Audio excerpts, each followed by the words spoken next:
Vamos lá então, pessoal, para a 20ª questão dos vídeos, a questão de número 45 da prova dos biomédicos do concurso da CETESB de 2009. Quanto às infecções por fungos, assinale a alternativa que apresenta sua característica geral. Letra A. São infecções sempre superficiais, pois os fungos são micro-organismos estritamente aeróbicos.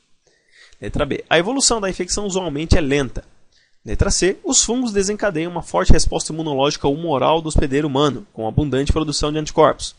Letra D. Infecções por fungos oportunistas ocorrem em decorrência de uma infecção bacteriana interior. E letra E. Apenas os fungos filamentosos são patogênicos para o ser humano.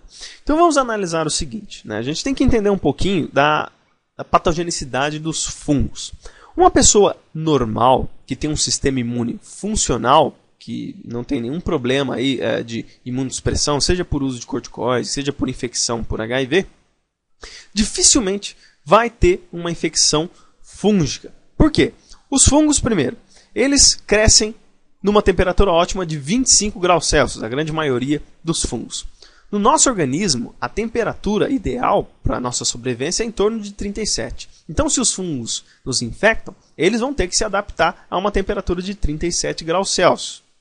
E não é muito viável para os fungos crescer num ambiente como esse. Então, não é comum você ver infecções fúngicas por aí, mas pode acontecer.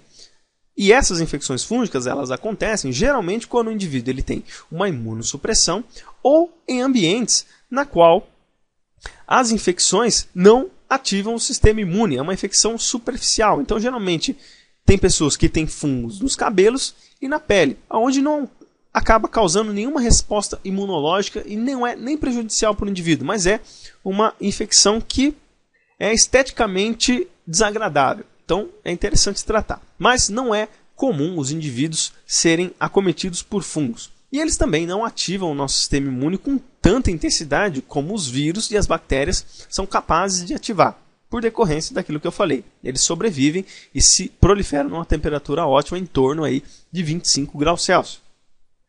E existem vários tipos de fungos, né? Eles podem ser tanto aeróbios quanto anaeróbios e eles podem infectar diferentes locais do nosso organismo, não só uma condição superficial. Eles podem infectar qualquer parte do nosso organismo, desde que nós estejamos suscetíveis a essa infecção.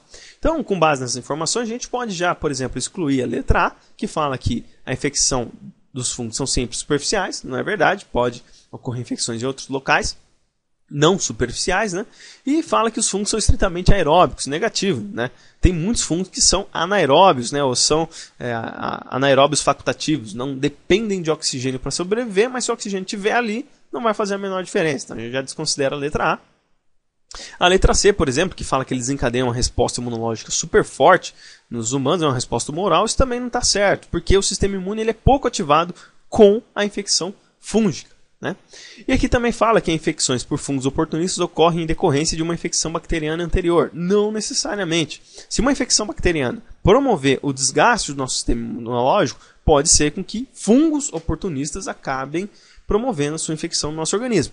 Mas essa infecção é por decorrência da imunossupressão. Se nós tivermos uma infecção bacteriana anterior, mas não tivermos uma imunossupressão, nós não teremos problemas aí com os fungos. Eles dificilmente irão nos infectar.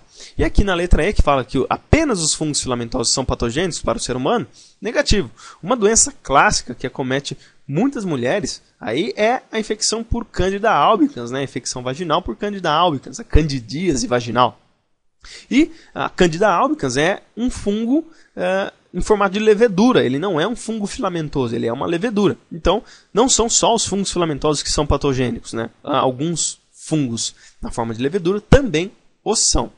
A resposta correta aqui para essa questão, então, que eu pulei aqui, a evolução da infecção por fungos, né, é usualmente lenta. Isso está correto, né? A resposta B, então, é a resposta correta aí para a nossa questão, porque é aquilo que eu falei para vocês e reafirmo novamente.